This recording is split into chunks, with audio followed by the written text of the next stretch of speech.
These trout were going absolutely crazy on the top water, so I decided to throw out 6 different flies that were the same size but different colors to see what they would hit. And it turned out that it wasn't just that simple, because there's a whole story about how I even picked these flies that we'll get to later on in the video. So let's take a look at the first fly, which is a number 18 Parachute Adams with the brown and black and some white, and then that blue and pink on the top is just so you can see it.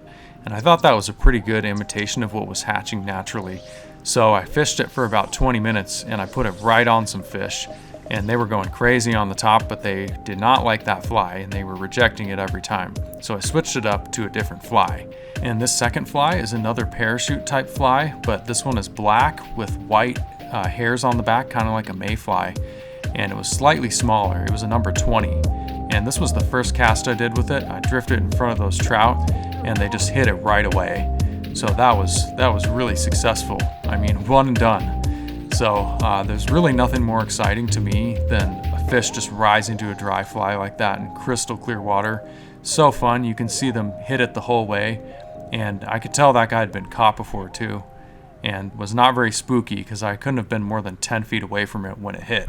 By the way, this little guy walked all the way across the river to tell me to tell you to subscribe to this channel.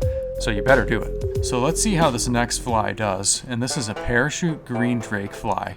And every fly that you get is pretty much gonna have barbs on it. So I just pinch those off with my forceps, and that makes it a lot easier to take out of the fish.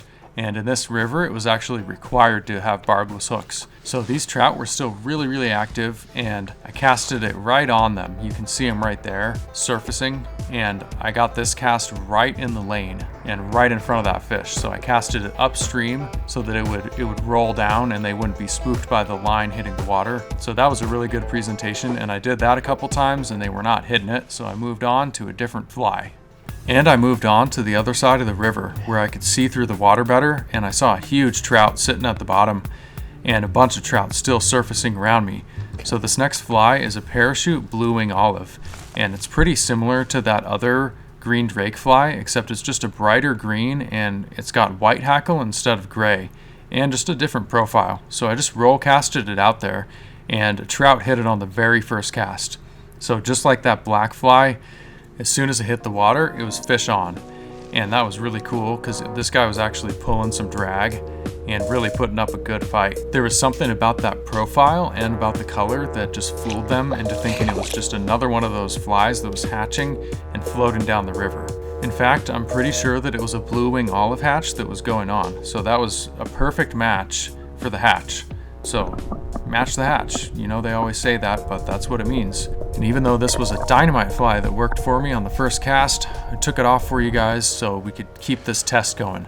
And I put on this fly, which has that dark gray hackle and some copper wire on it too. So totally different color that I hadn't tried yet. And the really great thing about this spot was there were so many fish surfacing that I could get that instant feedback. And pretty much if I put it out there a few times and the fish didn't take it, I knew it wasn't working. So I took that one out and I switched to this beautiful Adams fly with a little twist on it. And I thought that one was looking really good and like a really good imitation of those bugs. But I threw it out there and it was the same story. The trout were not going for it. So I was kind of wondering if the bite turned off or if it was the fly. So I switched back to that parachute blue wing olive that worked on the first cast, and I threw it out there. And meanwhile, all the fish were still rising like crazy. So I got my first cast out there, and lo and behold, got a strike on the very first cast again. So that was wild. I can't really remember the last time I fished 3 flies and they all got hit on the very first cast. So that was something special, and this might have been the biggest one. It was kind of hard to tell because they were all similar size, but it was definitely a nice sized trout.